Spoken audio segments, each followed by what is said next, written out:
Dans cette vidéo, je vais te montrer en live comment j'ai créé effectivement le front-end d'un site internet en combinant Lovable et N8N pour le back-end du site internet et en l'espace de 25 minutes, obtenir une analyse concurrentielle détaillée que je reçois par mail. Donc le user, il met l'URL du site du concurrent, il met l'email, il fait lancer une analyse gratuite. Okay. Ensuite, on va lancer un workflow sur N8N en automatique qui récupère l'information via un webhook avec 2 agents IA par la suite et avec tout simplement un envoi par mail de l'analyse qui a été réalisée. On se retrouve sur Lovable. Okay. Lovable, tu peux aller directement chercher sur internet ou directement dans le lien dans la description qui n'est pas affilié. Tu lui envoies effectivement « Je souhaite générer une landing page complète et moderne pour un SaaS nommé Data Warfare qui réalise des analyses concurrentielles poussées à partir d'un site d'un concurrent fourni par l'utilisateur. » Alors, est-ce que le prompt est totalement optimisé? Non, mais il est suffisant, à mon avis, pour qu'il me génère une landing page correcte. Petit aparté, si tu as un projet IA dans le contexte de ton entreprise, tu peux prendre un rendez-vous avec moi dans la description pour qu'on puisse en discuter. Et si tu souhaites apprendre N8N en profondeur et obtenir tes premiers clients, on a une communauté dans la description et on en a une autre qui est gratuite avec plus de 3200 membres. Donc la deuxième étape, pendant que Lovable travaille à générer le front-end, ça va être de générer le back-end avec N8N. Donc deuxième étape, on se retrouve sur N8N pour créer le back-end. Donc on va récupérer l'information via un webhook. Okay, donc je clique, je vais chercher les webhooks. Okay, je vais renommer le webhook, par exemple, Data Warfare. Okay, on va récupérer la production URL. Okay, on va mettre le HTTP méthode en post. Okay, ensuite, je vais faire CTRL-S effectivement pour sauvegarder le workflow. Je vais activer le workflow. Okay, et donc maintenant, on est en capacité d'envoyer de l'information lorsqu'on va requêter cette URL spécifiquement. Okay. Alors Lovable n'a toujours pas fini de faire le front-end du site internet, donc je vais continuer à faire effectivement le workflow sur N8N. Okay, donc je vais créer un agent IA. Okay, donc je clique à droite, puis je cherche AI Agent. Okay. Ensuite, je vais faire define below le source prompt. Okay. Ensuite, je vais créer un prompt. Alors, en général, ce que je fais pour créer les prompts, hop, je rajoute un system message. Ensuite, je mets un max iteration. Okay. Ensuite, je vais sur le document qui est directement dans la description. Je vais copier-coller effectivement la structure du système prompt qui est optimisé. Puis je vais dans ChatGPT et je vais lui demander de me réaliser un système prompt en respectant la structure suivante. Peux-tu me rédiger un système prompt pour un agent IA sur N8N qui respecte la structure suivante, ok, et qui permet de générer une analyse concurrentielle approfondie à partir d'une URL de site internet. Okay. J'envoie ce prompt directement à ChatGPT et il va effectivement me générer le système prompt que je vais pouvoir copier-coller directement dans N8N. Donc je récupère le système prompt qui m'a généré. Okay. Hop, je vais juste ici, je clique sur expression. Je clique ensuite ici pour pouvoir modifier. Je fais CTRL-A, CTRL-V. Okay. Ensuite, vérifier s'il n'a pas fait d'erreur. Tu es InsideBot, un analyse concurrentielle automatisée. Ta mission de transformer une URL de site web en un rapport d'analyse concurrentielle fiable et actionnable. Ok, on a la préface, tac, tac, tac. On a les règles. On a l'exemple. Ok, on va supprimer les éléments de trop. Ok. Ensuite, il a perdu l'indentation. Du coup, je vais rajouter l'indentation rapidement. 2, analyse SWOT en 3, recommandation finale en 4. Okay. Ensuite, ce que je vais faire, c'est que je vais connecter un chat modèle. Okay. Je vais choisir le chat modèle de Perplexity. Okay. Donc, je vais prendre Perplexity Sonar Pro, okay, que je récupère via l'API de OpenRouter. Donc, comme je vous l'ai dit maintes fois, OpenRouter, c'est un SaaS okay, qui nous permet d'avoir accès à énormément de LLM avec une seule clé API. Donc, c'est extrêmement pratique. Donc, je vais effectivement, comme vous le voyez, connecter mon credential, sauf que le mien est déjà connecté. Ensuite, je choisis le modèle. Okay. Ensuite, je vais mettre une mémoire. Donc là, je vais prendre Simple Memory qui stocke directement sur le serveur de N8N. Puis, je vais choisir effectivement une key. Mais pour pouvoir choisir cette key, je vais devoir avoir un exemple d'information en entrée. Donc, on va voir si Lovable a généré le site internet. Donc, il nous a bien comme vous le voyez, générer l'intégralité du site internet, même s'il n'est pas parfaitement optimisé, je trouve qu'il est plus ou moins correct. Ok. Donc là, l'URL du site du concurrent. Pour l'exemple, on va prendre Palantir. Ensuite, je vais insérer Palantir. Comme vous le voyez, l'écriture est en blanc. Du coup, on va modifier l'écriture et on va rajouter le webhook. Pour cela, je vais récupérer le webhook juste ici du production. Je vais le copier. Je vais lui dire, lorsque je clique sur lancer une analyse gratuite, il faut envoyer une requête. Il faut envoyer un webhook post à l'URL suivante. Ok, donc là, je mets l'URL du webhook. Ok, et je vais aussi lui mentionner, et il faut aussi modifier la couleur de l'URL du site internet pour le mettre en noir et qu'il soit visible, entre guillemets, noir sur blanc. Car comme tu le vois en photo, ce n'est pas lisible. Pareil pour l'email. Donc, je pense que si je mets mon email, effectivement, ah non, l'email fonctionne bien. Donc, ce qu'on peut faire, c'est qu'on peut prendre une capture d'écran. Ok.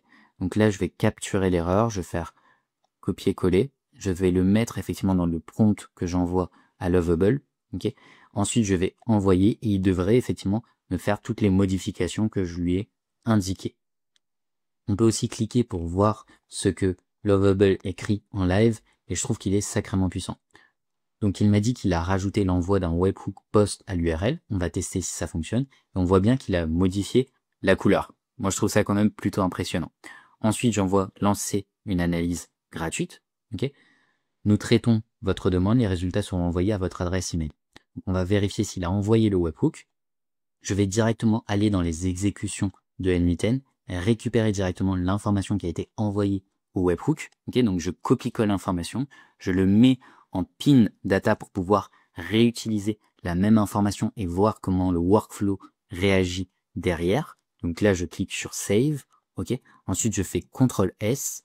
Ensuite, je regarde la tête de l'information. Donc je vois URL HTTPS Palantir. Donc il a bien récupéré l'URL du site internet Palantir et l'email quentingavilla@gmail.com. Donc cependant, ce qu'on voit, c'est qu'on va pas pouvoir mapper directement l'information dans le prompt, parce que lorsqu'on va vouloir drag and drop l'information, par exemple, de l'URL du site du concurrent, il va me mettre toute l'URL. Donc, ce qu'on va devoir faire, c'est transformer l'information pour pouvoir découper les informations directement via un no-code. Donc, hop, je prends un no-code. Hop, ce no-code. Donc, je vais écrire le code return items.map item hop const parsed body est égal à json.parse item.json.body. Okay. Ensuite, je vais créer les deux URL item.json.url est égal à parsed body.url. Okay. Je vais faire pareil pour item.json.email est égal à parsed body.email. Ok, et après, je vais faire un return item. Il devrait m'envoyer l'information séparée.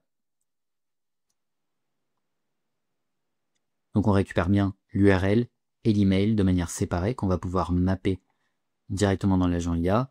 Hop, je vais aller dans le code, je vais drag and drop directement l'URL du site du concurrent. Okay. Ensuite, ce que je vais faire, c'est que je vais mapper aussi la key de la mémoire. Donc je vais aller dans Webhook, je vais chercher une valeur type CFRE que je vais insérer pour avoir une valeur dans la mémoire. Okay. Ensuite, je vais faire test workflow pour voir si l'agent IA réalise une analyse concurrentielle quand même poussée. Donc on va voir le résultat. Donc on voit l'output généré par Perplexity Sonar Pro directement dans plan détecté, audit rapide du site cible, repérage des concurrents, etc.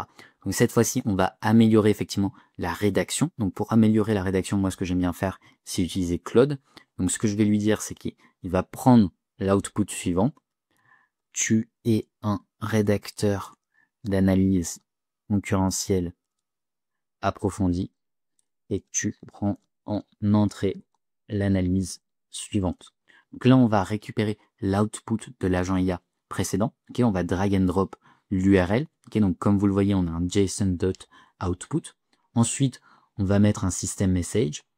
On va mettre un max iteration à 10. Et ensuite, on va à nouveau rédiger le system message via ChatGPT. Donc je vais lui demander, peux-tu me générer le system message pour un agent IA qui rédige et améliore le format de l'analyse concurrentielle. Il prend en entrée une analyse concurrentielle déjà existante. Ok, donc je lui envoie ce prompt et je récupère le système message réalisé par ChatGPT. Ok, je vais prendre ici, hop, concurrent aperçu. Hop, je vais m'arrêter ici. Pourquoi? Parce que j'ai pas envie de copier-coller ces éléments aussi parce que ça m'intéresse pas forcément dans ce scénario précis. Ensuite, je vais le coller. Rôle de l'agent, tu es format bot. Donc, je vais enlever le nom, ok, parce que ça m'intéresse pas forcément. Tu es un rédacteur, éditeur spécialisé dans les analyses concurrentielles. Ta mission, transformer une analyse concurrentielle déjà rédigée. Ok, je vais mettre 2 points. Hop, je vais mettre la variable juste ici. Hop, texte libre ou JSON en un document parfaitement structuré, concis, homogène et directement exploitable. Très bien. Ok, donc pas à pas, préface, travaille toujours en français. Ok, pas à pas, reçoit l'analyse concurrentielle brute dans la variable. Hop, je vais mettre la variable juste ici, parce qu'effectivement, si je ne mets pas l'information, il va pas forcément fonctionner. Ok, donc je vais mettre l'output juste ici.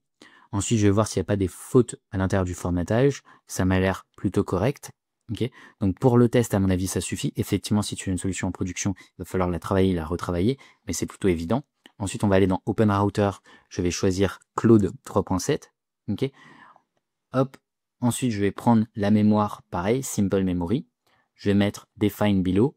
Je vais choisir une ID similaire qui était dans CFRay. Je vais vérifier si c'est bien dans CFRay ou pas. Effectivement, c'est celle-ci. Je vais la prendre, je vais la copier-coller ici. Okay. Ensuite, je vais tester le workflow. Pour cela, je vais copier la data, je vais la pin. Comme ça, on n'a pas besoin de requêter une nouvelle fois exactement avec les mêmes informations. Okay, ça va nous permettre d'économiser des API. Je vais faire test workflow.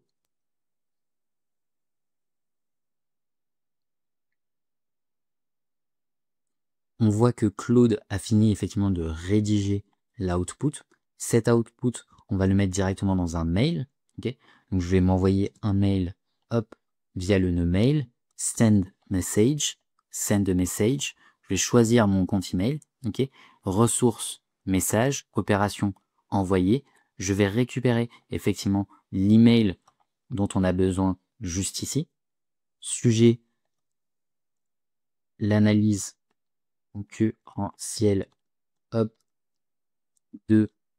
hop, je mets l'URL du site internet, ok, choisir l'email type en texte, hop, je vais mettre voici ton analyse concurrentielle. Et ce que je vais faire, c'est que je vais le mettre juste ici en expression pour pouvoir le modifier et insérer les différentes variables.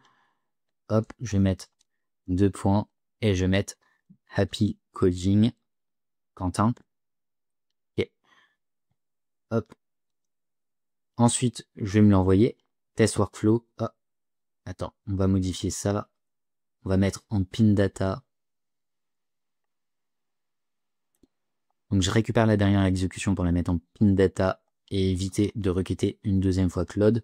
Je fais CTRL A, CTRL V, save, je teste. Hop, ça envoie directement l'information précédente et ça m'a effectivement, donc vous voyez effectivement l'ID du mail. On voit effectivement que l'analyse n'est pas lisible. Okay, donc ce que je vais faire, c'est que je vais modifier le prompt à l'intérieur de Claude. Okay, donc je reviens dans l'agent IA qui est connecté à Claude. Hop, ce que je vais faire, c'est que je vais le modifier. J'ai bien le JSON output. Hop, cette fois-ci, je ne pin la data. Ok, et on va tester si ça fonctionne. Donc CTRL S, test workflow. On vérifie, cette fois-ci, effectivement, le texte a été bien rédigé. Cette fois-ci, on voit que le texte a été bien rédigé et est lisible. Voici ton analyse concurrentielle.